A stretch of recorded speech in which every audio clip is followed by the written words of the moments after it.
Come on now. Cette semaine, dans le petit monde médiatico-politique, on a entendu ça. Mais moi, je fais le choix de privilégier les Français. C'est donc la révolution des peuples à laquelle on assiste. Rendre la parole au peuple, de rendre leur argent aux Français. C'est parti, Marine Le Pen a lancé sa campagne sans attendre le mois de février comme prévu. Et elle a décidé d'accélérer cette semaine avec 2 radios, un déplacement, une interview à Paris Match et un Facebook Live, son arme favorite de communication. Vous savez que j'aime vous parler directement, j'aime vous répondre directement, sans le filtre, sans les caricatures, sans la dénaturation.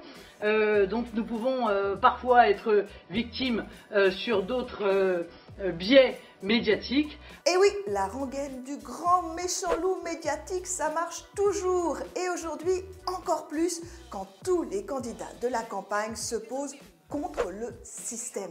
Mais Marine Le Pen a une longueur d'avance. Elle double tout le monde avec plus d'1 million d'abonnés sur Facebook et sur Twitter. Du coup, elle a annoncé la couleur dès la rentrée 2017.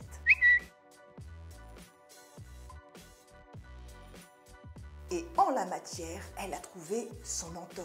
Il a quand même réussi à obtenir en un tweet des résultats spectaculaires, puisqu'en un tweet, Donald Trump a réussi à opérer et à obtenir plus de relocalisation aux États-Unis que Nicolas Sarkozy et François Hollande en 10 ans. Malin, ça s'appelle faire d'une pierre 2 coups. Marine Le Pen se pose en candidate des réseaux et en se mettant dans le sillon de Donald Trump, elle se paye la stature internationale qu'elle n'a jamais eue. Elle a même trouvé une deuxième idole abroad, Theresa May.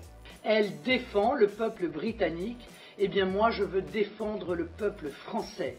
Parce que si je ne défends pas le peuple français, qui le fera? Bah ouais, qui? Et là, hop, deuxième axe de com de la semaine, Marine Le Pen dézingue son adversaire le plus redoutable, François Fillon. C'est une purge qu'est en train de prévoir Monsieur Fillon. François Fillon veut la fermeture des hôpitaux de proximité.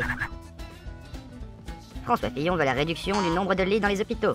Conclusion, en pleine primaire de la gauche, Le Pen a réussi à être audible et installe sa recette de com, double dose, du digital à foison et des bons vieux médias à la papa pour parachever son opération de dédiabolisation. L'extrême droite est un adjectif qui a été créé par nos adversaires pour nous décrédibiliser. Prochain grand rendez-vous médiatique le 9 février dans l'émission politique de France 2. Et pour finir, un coup d'œil à notre baromètre politique des réseaux sociaux. Sur Twitter, c'est Emmanuel Macron qui est la personnalité la plus commentée de la semaine. Et sur Facebook, Jean-Luc Mélenchon devance Marine Le Pen. Come on, vous ne verrez plus jamais la politique comme avant. À la semaine prochaine. Come on now.